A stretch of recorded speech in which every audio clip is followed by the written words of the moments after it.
자, 우리 오늘은 그 17장 아담의 후손과 원죄에 대해서 이야기를 합니다. 우리가 지난 시간에 원죄에 대해서 간단하게 했지만, 저랑 성경 공부를 또 하신 분들, 또 우리 아마 한 번쯤 다 들었을 텐데, 그냥 한번 정리한다 생각하고 한번 쭉 가고, 이게 이해가 되면 책이 그냥 이해가 될 거라고 믿어요. 자, 우선은 우리는 하나님의 형상대로 지었다라고 하는 거 우리 다 아시죠? 자, 하나님의 형상대로 지었는데, 하나님의 형상에는 특별히 그 외적인 형상 말고 이제 내적인 형상을 두 가지로 우리는 이야기했었어요. 예전에 기억나는지 모르겠지만, 하나는 영적 존재라고 하는 거, 그죠? 두 번째는 인격적 존재다라고 하는 거죠. 물론 하나님의 형상에는 이런 형상, 이걸 우리는 그 내적 형상이라고 하는데, 그거 말고 뭐 도덕적 형상이라는 것도 있고, 또 정치적 형상 뭐 이런 것도 있어요. 정치적 형상은 뭐냐면, 하나님은 하나님의 대리자로 우리를 만들었다는 거예요. 그래서 하나님의 통치권을 가지고 우리가 모든 만물을 통치할 수 있는, 그래서 우리에게 그 아담과를 만들자마자 5가지 축복을 했었죠? 생육하고 번성하고 땅에 충만하고 정복하고 다스려라. 그래서 이거를 한마디로 말하면 뭐다? 왕권이다 라고 이야기를 했었죠. 그래서 하나님은 에덴 동산에 원래 아담과 하와를 만드시고 정복하고 다스려라. 이 정복하고 다스린다는 얘기는 관리하라는 얘기예요. 관리. 그래서 이것을 하나님의 말씀대로 관리해야 된다는 것이었죠. 그래서 우리가 지난주에 얘기했듯이, 뱀이 와서, 사탄이 뱀의 모습으로 와서 아담과 하와를 유혹했을 때, 사실 아담과 하와는 선악과 앞에서, 이 선악과는 뭐예요? 하나님의 말씀이죠. 그죠? 왜? 이걸 먹으면 정령 죽는다 라고 하신 그 하나님의 말씀 앞에서 뱀을 다스렸어야 됐다고. 정치적 형상을 가졌으니까. 그런데 대로 뱀에게 다스림을 당해버렸죠. 넘어갔단 말이에요. 우리는 이걸 원죄다 라고 하죠. 그럼 원죄의 그 개념은 뭐냐면, 하나님이 이 땅의 주인으로 아담과 하와를 주셨지만, 진짜 왕이요 진짜 주인은 아담과 하와가 아니라 누구다? 하나님이다를 인정해야 되는 거예요. 이걸 인정하는 자만이 진짜 왕 노릇할 수 있는 거거든요. 그래서 이걸 무슨 왕? 청지기적 왕이라고 한다고요. 즉, 내가 주인은 아니지만 주인의 권세를 받아 나는 관리하고 다스리는 왕인 거예요. 그런데 이 청지기적 왕에서 박탈되지 않으려면 오직 하나만 순종하면 돼. 내 모든 걸 다 할 수 있지만 오직 선악과만 먹지 마라. 먹으면 너는 정령 죽는다 라고 했던 거잖아요. 그러니까 선악과를 먹지 않는다는 것은 하나님이 진짜 왕이시고 이 땅의 진짜 주인은 내가 아니라 하나님입니다를 인정하는 게 선악과를 건드리지 않는 거라고요. 제가 몇 번 얘기하지만, 선악과는 무슨 백설공주처럼 사과를 먹었더니 거기 독이 퍼졌다 이런 얘기 아닌 거예요. 그러니까 선악과가 무슨 사과나무냐 무화과냐 그런 걸 따질 필요가 없어. 적어도 선악과를 먹으면 정령 죽는다, 이 말씀이 중요한 거라고요. 그래서 아담과 하와는 선악과를 따먹었을 때, 이제는 당신은 내 왕이 아니라 내가 왕이다. 그래서 하와를 꼬실 때 뱀이 했던 게 뭐예요? 먹으면 네가 하나님처럼 되리라. 이제는 선악 판단 기준이 하나님에게 있다고 하지만 네가 판단할 수 있어. 네가 하나님처럼 지혜로워질 수 있다니까. 그러니까 네 맘대로 살아. 그러니까 우리가 모두가 다 선악과를 따먹은 죄성들이 있는 사람들이에요. 왜? 우리가 어떻게 알고 있죠? 우리는 그렇게 계속 살고 있거든요. 하나님의 말씀보다는 뭐가 더 중요해요? 내 감정이 중요하거든.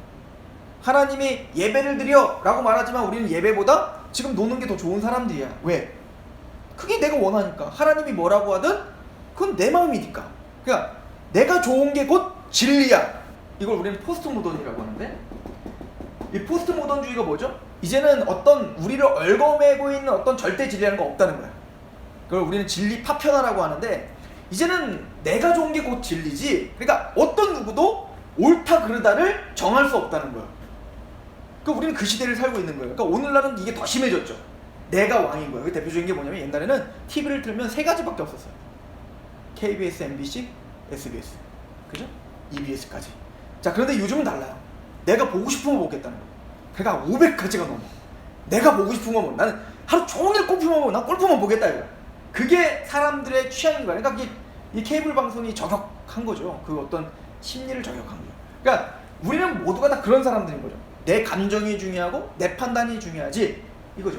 자, 왜 이렇게 됐죠? 이거를 이제 설명하는 게 바로 이 내적 형상인데, 자, 내적 형상이라는 건 첫 번째는 우리가 영적인 존재다라고 하는 거잖아요. 그래서 영적인 존재라는 것은 하나님과 인간이, 하나님이 영이시니 예배하는 자가 신령과 진정으로 예배하라 한 것처럼 하나님이 영이신 것처럼 우리 인간도 영으로 지었다는 거잖아요. 그래서 그런데 하나님이 영이 하는 역할은 보이는 세계가 전부가 아니라 보이지 않는 어떤 것을 생각하고 인지하고 예배할 수 있는 능력이 바로 영이 하는 역할이죠.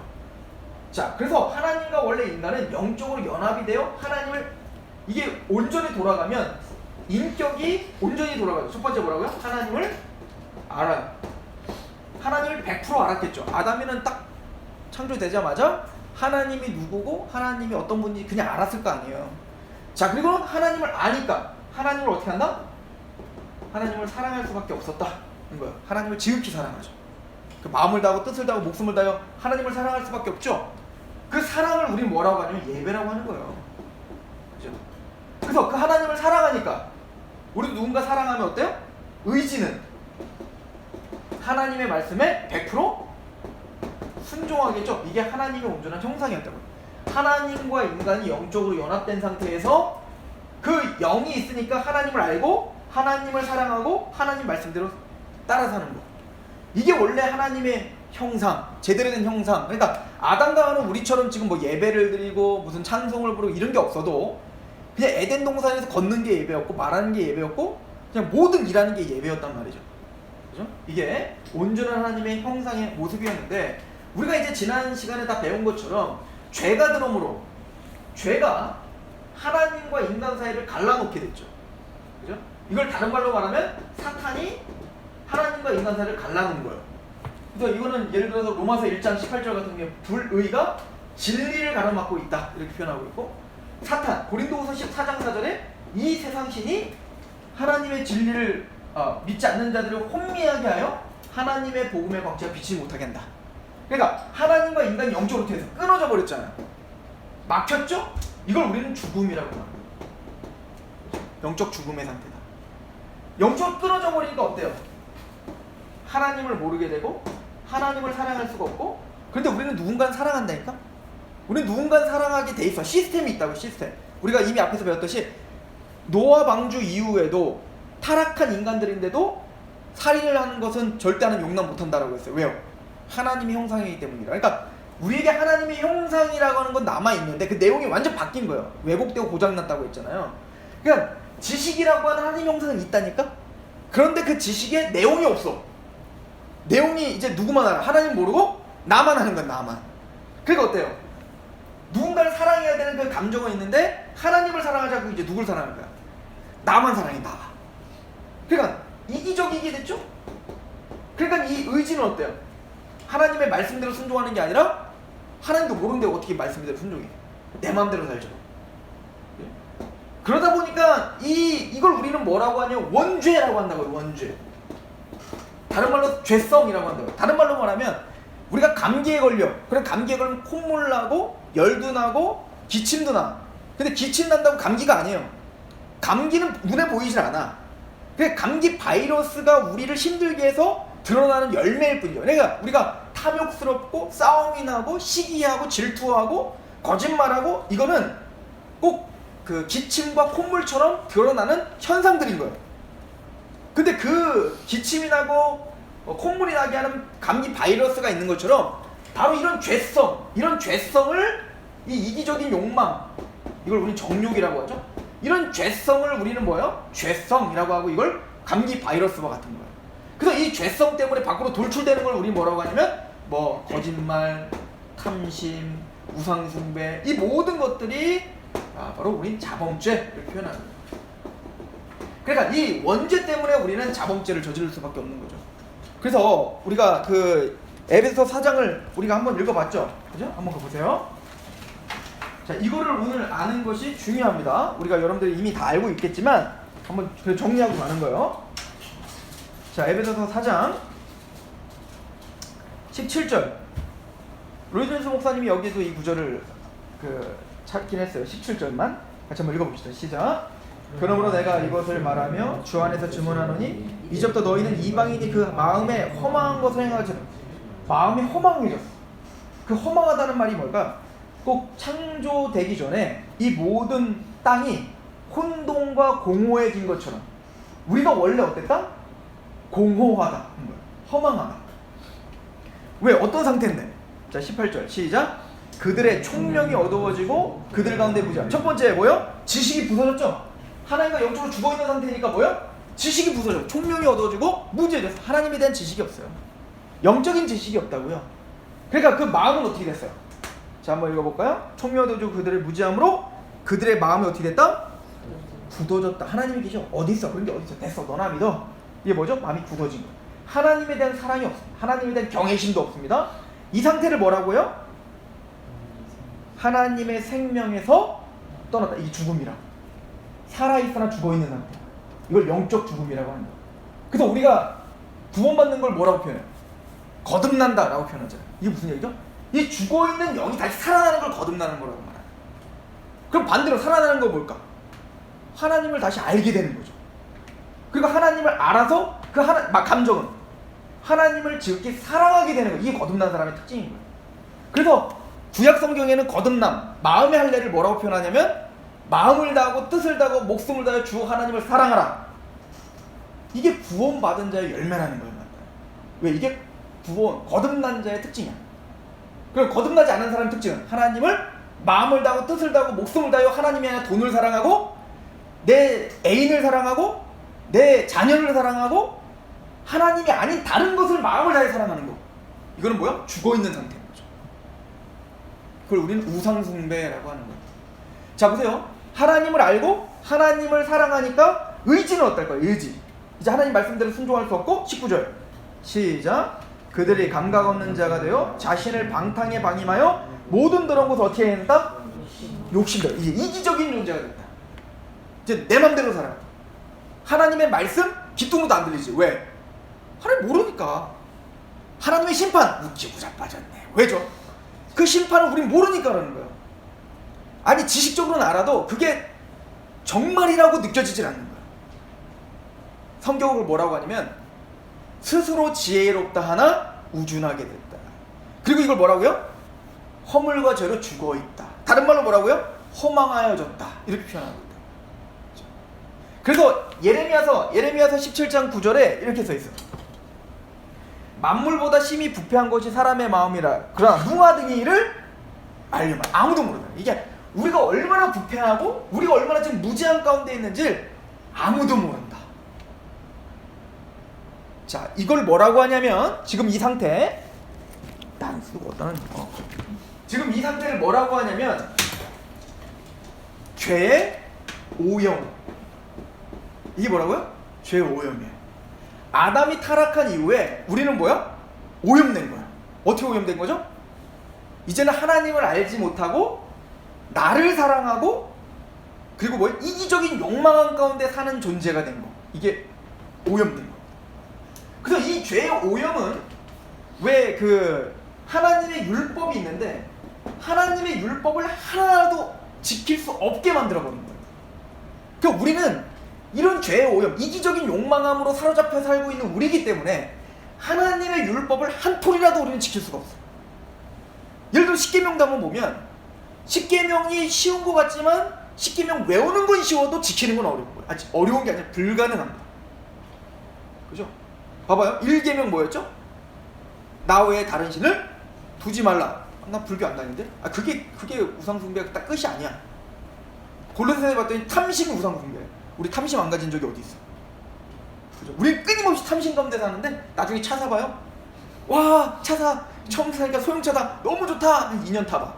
준준형이 보여. 준준형 타면 중형이 보여. 대형이 보여. 더 좋은 게 계속 보인다니까? 이런 욕망 가운데 사로잡혀 있는 우리는 그래서 하나님의 말씀을 지켜 살 수가 없어. 이걸 우리는 오염됐다. 이렇게 말해요. 기울어졌다. 자, 보세요. 그래서 우리 여기 보면 죄를 뭐라고 부른다? 헬라어로 하마르티아. 이거 나오죠? 하마르티아라고 하는 단어로 쓴다. 이 하마르티아라는 단어가 뭐냐면 관용에서 빗나가다. 그러니까 우리는 분수가 활을 쏘면 하나님이라고 하는 관역이 있는데 그 관역에서 쏘는 것마다 하나도 안 맞는 거예요. 왜 안 맞는 걸까? 활이 잘못된 게 아니라 궁수가 이미 쏘기 전부터 이미 조준이 흐트러져 있는 거예요. 다른 곳을 보고 쏘기만 하면 뭐예요? 죄인 거야. 즉 뭐죠? 죄의 오염이란 우리가 하나님을 모르고 하나님을 사랑하지 않고 자기 자신, 내 욕망만 채우기를 원하는 우리의 그 죄성이 있기 때문에 그 욕망이 있는 자가 말하는 게 죄고 행하는 게 죄고 또 하여튼 뭐만 하면 바벨탑 쌓는 거죠. 이게 바로 죄의 오염이다. 자, 그러면 죄책은 뭐냐? 죄책이라는 단어도 있죠? 죄책은 뭐냐면 바로 죄의 싹은 사망이라고 하는, 그래서 하나님은 이 선악과를 먹으면 정령 어떻게 하리라? 죽는다 라고 하는 그 사망, 그 사망이 죄책인 거죠. 영원한 지옥 형벌을 가는 거야. 심판을 두려워하게 되고 그때부터 뭐요? 이제는 지옥을 두려워하게 되죠. 그래서 하이데거라고 하는 그 실존주의 철학자가 있는데요. 그 하이데거는 크리스천은 아니에요. 근데 그 하이데거가 뭐라고 이야기하냐면 자기가 철학을 연구해보고 심리학을 연구해보니까 모든 사람들 안에는 알건 모르건 두려움이 내재되어 있다.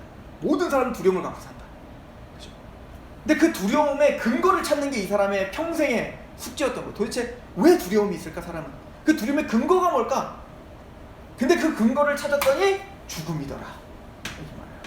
자, 성경에서는 두려움이 제일 먼저 엄습하고 들어오는 때가 언제인 줄 아십니까? 두려움이라는 개념이. 아담이 죄를 짓자마자 제일 먼저 엄습해온 게 두려움이죠. 하나님에 대한 두려움이 생겼고, 즉 죄는 두려움을 가지고 있습니다. 특별히 심판의 공포를, 나는 심판 없는 것 같아요 아무리 말해도 무의식적이건 의식적이건 그 심판의 공포가 사람들에게 다 있는 거예요. 그래서 그 공포를 이기기 위해서 사람들은 뭘 만들어요? 종교라는 걸 만드는 겁니다. 그래서 죄책이라고 하는 것은 바로 우리가 이런 죄인인데, 이런 죄에서, 죄 때문에 우리는 어떻게 한다? 죽어야 되고 심판받게 합당하다. 그 두려움, 이게 죄책인 거예요. 자, 죄책과 죄의 오염 뭔지 아시겠죠? 자, 이거를 개념을 알아야 나중에 여러분들 구원론을 배울 때도 좋아요. 예수님의 십자가는, 예수님의 십자가로 우리가 그 요한일서 강해를 하고 있는데, 지난주에 요한일서 강해가 내용이 뭐였는지 아세요? 예수님이 이 땅에 오신 것이 죄를 없애기 위해 오셨다. 이게 지난주 설교 말씀이었어요. 내일 설교 말씀은 이 요한일서에 있는 얘기예요.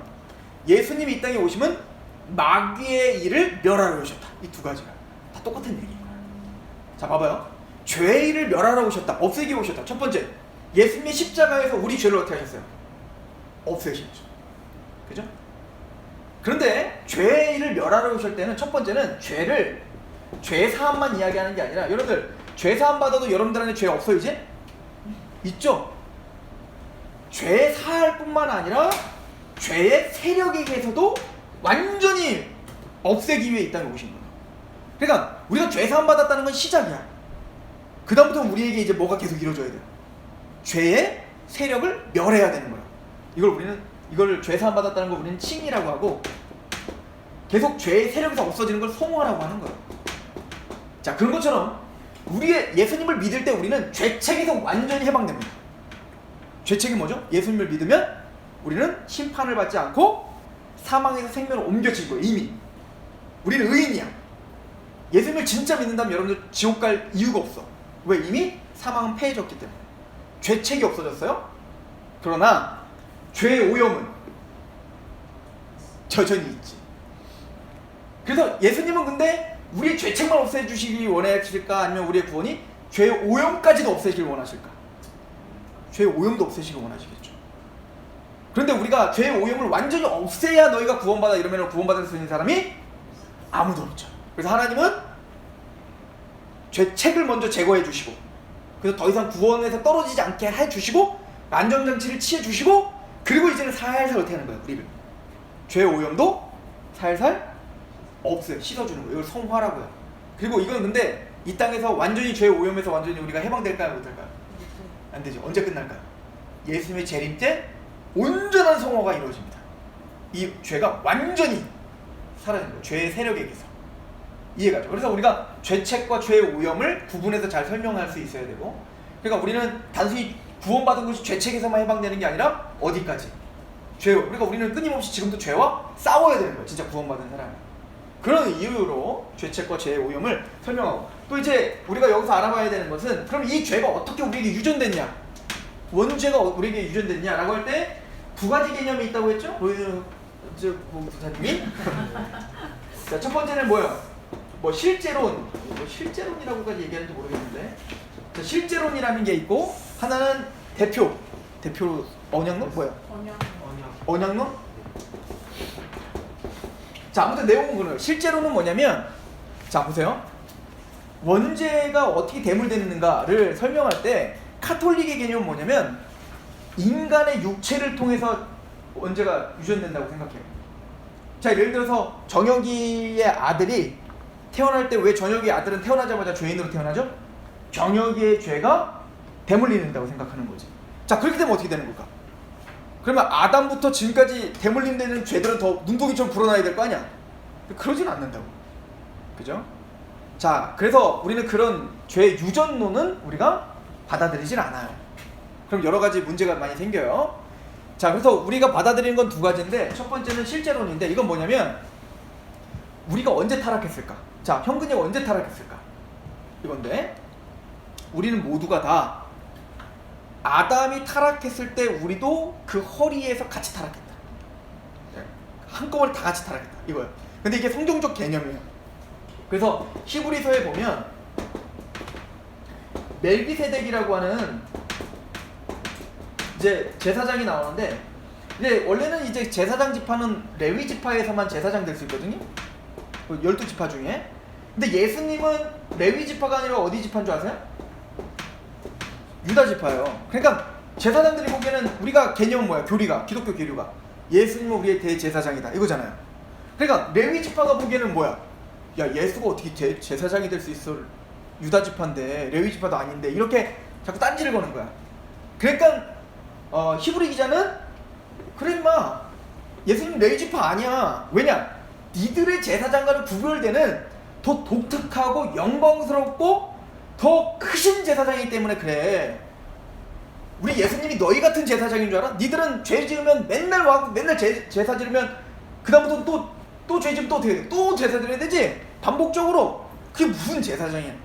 예수님은 한 번의 제사로 영원히 온전하게 제사 드린 거야. 다시 제사 드릴 필요가 없는 제사장이야. 그럼 물어보는 거죠. 야, 그런 제사장이 어디 있어? 있어 임마. 누구죠? 창세기 봐봐. 거기 멜기세덱 나와. 이 멜기세덱이 누구냐면, 아브라함이 롯을 구하려고 소돔과 고모라 땅에 쳐들어가고 그돌라오멜이라고 하는 왕의 연합군을 완전히 격파시키고 돌아온다고요. 그걸 돌아오는데 전리품들을 갖고 올 거 아니에요. 그 많은 금은보화를 갖고 오는데 갑자기 뜬금없이 멜기세덱이 촥 나와. 근데 거기 창세기도 뭐라고 하냐면, 어디서 왔는지, 아빠가 누군지 이런 것도 하나도 몰라. 근데 그 사람이 갑자기 그냥 살렘의 왕이다 라고만 써있어요. 그냥 왕이야. 왕이면서 그 사람 뭐야? 제사장이야. 근데 갑자기 뜬금없이 이제 아브라함에게 막 축복해.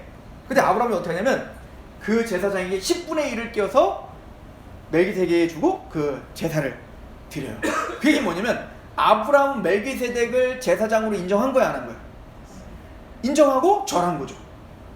히브리서는 그걸 갖고 뭐라고 하냐면, 좋아, 너희의 조상은 누구냐? 아브라함이지. 근데 아브라함이 멜기세덱에게 절했다. 그러면 아브라함이 절했을 때 니는 어디 있었냐? 니들. 얘네 어디 있어? 레위는. 아브라함의 아들은 이삭, 이삭의 아들은 야곱, 야곱의 아들은 12지파, 12지파의 레위의 아들들이 얘네들이거든? 그럼 레위 애들은 다 어디 있었냐고. 이걸 성경은 뭐라 하면 아브라함의 허리에 있었다 이렇게 표현해요. 그러니까 아브라함의 씨로 있었다는 거죠. 그렇겠지. 아브라함이 아직 얘는 레위는 존재하지도 않았잖아.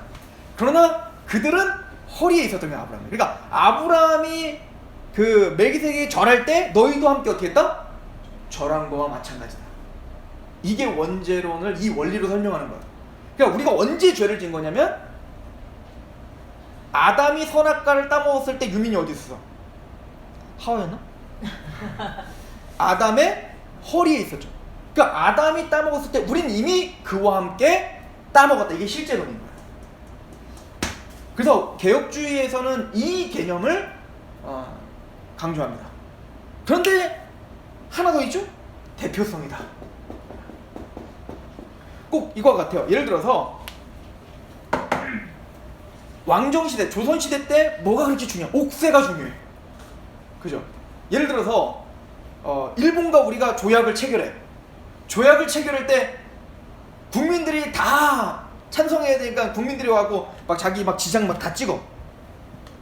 1000사람, 100사람, 10,000사람이 와서 지장을 찍어도 그거 효력이 있어요, 없어요?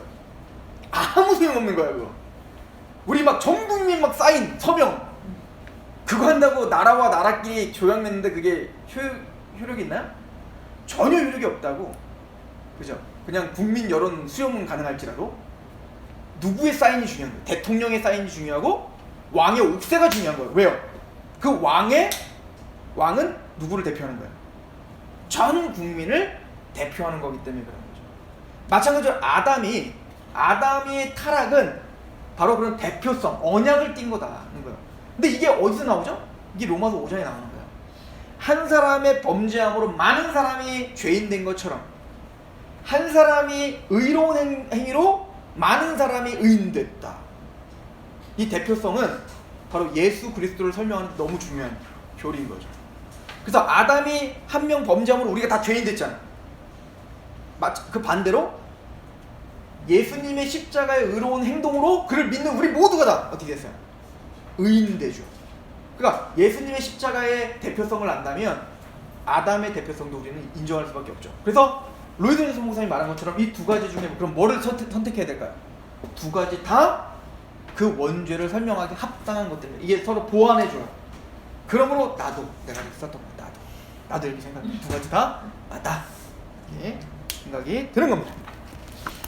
자, 혹시 또 미흡하게 설명된 게 있으면